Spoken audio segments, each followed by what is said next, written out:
इन कारणों से लोग हो जाते हैं गरीब। आप ना करें, इन गलतियों से लोग हो जाते हैं गरीब। इंसान अपने सुख दुख के लिए काफ़ी हद तक खुद ही जिम्मेदार होता है। भगवान भले ही आपके भाग्य में धन और सुख लिखकर भेज दें, लेकिन आपकी हर बात पर भगवान नज़र रखते हैं और आपके कर्मों के अनुसार भाग्य को बदल भी देते हैं। इसलिए देखा जाता है कि कई लोगों की हथेली में लंबी आय होने के कारण भी अकाल मृत्यु हो जाती है और अच्छी भाग्य रेखा होने पर भी गरीबी गुजर बसर करते हैं। भगवान श्री कृष्ण के मित्र सुदामा भी इसी बात के उदाहरण माने जाते हैं, जिन्हें अपनी भूल के कारण अत्यंत गरीबी का सामना करना पड़ा। हालांकि बाद में श्री कृष्ण की कृपा से उनकी गरीबी दूर हो गई। यहाँ हम कुछ ऐसे ही कारणों को बता रहे हैं जिनकी वजह से भाग्य रूठ जाता है और गरीबी का सामना करना पड़ता है। इस भूल के कारण सुदामा गरीब।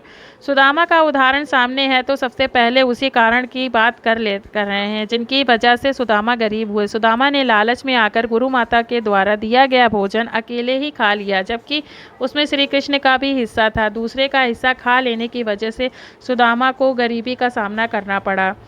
यहाँ यह भी ध्यान रखें कि गीता में कहा गया है, जो भगवान को भोग लगाए बिना भोजन करते हैं वह चोरी का अन्न खाने के समान भूल करते हैं।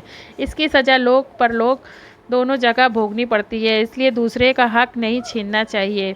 इन्हें ना भगाएं दुत्कार कर। महाभारत के अनुसार पर्व में कहा गया है, दानेन भोगी भवति, यानी उदारता से भोग प्राप्त होता है। भूखा और गरीब आदमी घर के द्वार पर भोजन मांगने आए और उसे दुत्कार कर भगा देना महापाप माना गया है। ऐसे व्यक्ति के धन में बरकत नहीं होती और लक्ष्मी इनसे रूठ कर चली जाती हैं। पुरुष न करें यह भूल।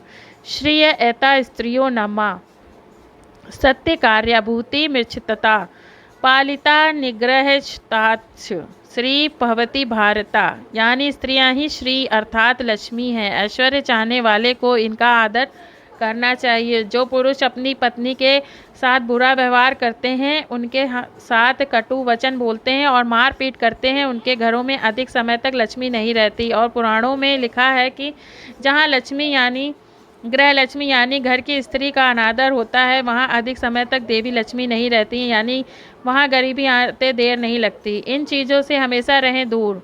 मदिरा जुआ को सर्वनाश का कारण माना गया है। इसका उदाहरण महाभारत में प्रत्यक्ष दिखाया गया है। जुआ खेलने के कारण चक्रवर्ती सम्राट युधिष्ठिर को अपना राजपाट गंवाना पड़ा और अंत में पत्नी तक को दांव पर लगाना पड़ गया। युधिष्ठिर को वर्षों भाई और पत्नी के साथ वन वन भटकना पड़ा। इस भूल से कितने ही हुए गरीब परम स्त्री गमन को महापाप माना गया है। बाली से लेकर रावण तक, रामायण से लेकर महाभारत तक इसके अनेक उदाहरण मिलते हैं, जिनमें पर स्त्री पर कुटदृष्टि डालने के कारण धन संपन्न व्यक्ति भी दरिद्र हो गए। अहिल्या पर कुदृष्टि डालने के कारण देवताओं के राजा इंद्र को भी अपना राजपाट गंवाकर सामान्य मनुष्य की तरह भटकना पड़ा। हमेशा रखें इस बात का ध्यान।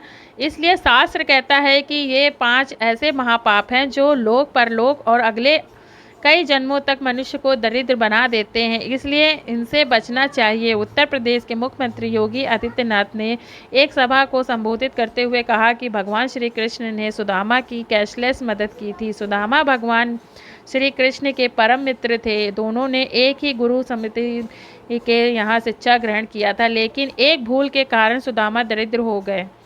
हालात जब बद से बदतर हो चली तो सुदामा की पत्नी ने कहा कि आप तो हमेशा कहते हैं कि द्वारिका के राजा भगवान श्री कृष्ण आपके मित्र हैं। मैंने सुना है कि वह बड़े भक्त वत्सल हैं और दुखी दिनों की मदद करते हैं। जब वह दूसरों की सहायता करते हैं तो आप भी उनके पास एक बार सहायता मांगने जाइए, क्योंकि वह तो आपके मित्र भी हैं, आपकी मदद ज़रूर करेंगे। श्री कृष्ण से बना यूं मिलने का विचार सुदामा को पत्नी की बात पहले तो ठीक नहीं लगी कि मित्र के पास दीनहीन अवस्था में जाएं, लेकिन बच्चों और परिवार का हाल देखकर सुदामा ने श्री कृष्ण से मिलने का विचार बना लिया। जब सुदामा श्री कृष्ण से मिलने जाने लगे तो लोकाचार को ध्यान में रखकर इनकी पत्नी ने पड़ोसन से मांगकर कुछ चावल उनकी पोटली में बांध दिया, ताकि सुदामा खाली हाथ मित्र के घर नहीं जाएं।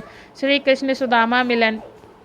जब श्री कृष्ण को अपने मित्र सुदामा के आने की खबर मिली तो दौड़े दौड़े उनके पास पहुँचे और गले से लगा लिया। द्वारकाधीश श्री कृष्ण ने जब मित्र की दीन हीन दशा देखी तो बड़े दुखी हुए और सोचा कि मित्र की मदद करें, लेकिन भगवान यह नहीं चाहते थे कि मित्र को उनकी गरीबी का बोध कराया जाए।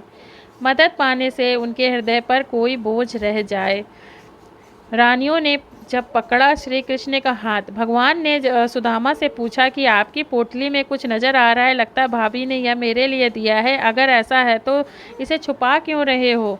ऐसा कहते हुए भगवान श्री कृष्ण ने सुदामा से वह पोटली ले लिया और उसमें रखे चावल खाने लगे। 2 मुट्ठी चावल खाने के बाद जब तीसरी मुट्ठी चावल भगवान खाने लगे तो श्री कृष्ण की रानियों ने भगवान का हाथ पकड़ लिया और कहा कि प्रभु, सब कुछ मित्र को ही दे देंगे कि कुछ अपने लिए भी रहने दीजिए। खाली हाथ लौटे सुदामा को यह समझ नहीं आया कि रानियों ने ऐसा क्यों कहा कि सब कुछ मित्र को ही दे देंगे, जबकि श्री कृष्ण ने तो मुझे कुछ भी नहीं दिया।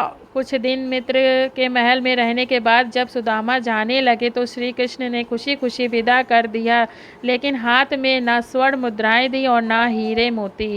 खाली हाथ ही सुदामा अपने घर को चल पड़े और रास्ते पर सोचते रह गए कि मित्र ने उनकी दशा देखने के बाद भी कुछ नहीं दिया। पत्नी जब खाली हाथ देखेगी तो क्या जवाब दूंगा? सुदामा की कैशलेस मदद। लेकिन जब घर पहुँचे तो सुदामा हैरान रह गए, क्योंकि जहाँ पर वो कभी उनकी टूटी फूटी झोपड़ी थी वहाँ पर महल खड़ा था। सुदामा उस महल के बाहर खड़े होकर सोच रहे थे कि आखिर कुछ दिनों में ही यहाँ किसका महल तैयार हो गया। तभी भीतर से पत्नी ने आवाज़ दी कि आप अधिक विचार मत कीजिए, यह आपका ही महल है। आपके मित्र भगवान श्री कृष्ण की कृपा से अब हमारे पास किसी चीज़ की कोई कमी नहीं है।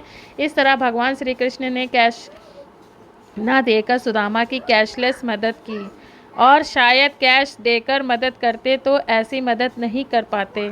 इसीलिए दोस्तों, इस कहानी से हमें यही शिक्षा मिलती है कि हमें ये दुष्कर्म नहीं करना चाहिए जिसका हमें दरिद्रता का भोगना पड़े। अगर आपको ये कहानी अच्छी लगी तो उसको लाइक और शेयर ज़रूर करें और इसको सब्सक्राइब करें चैनल को। थैंक यू, धन्यवाद।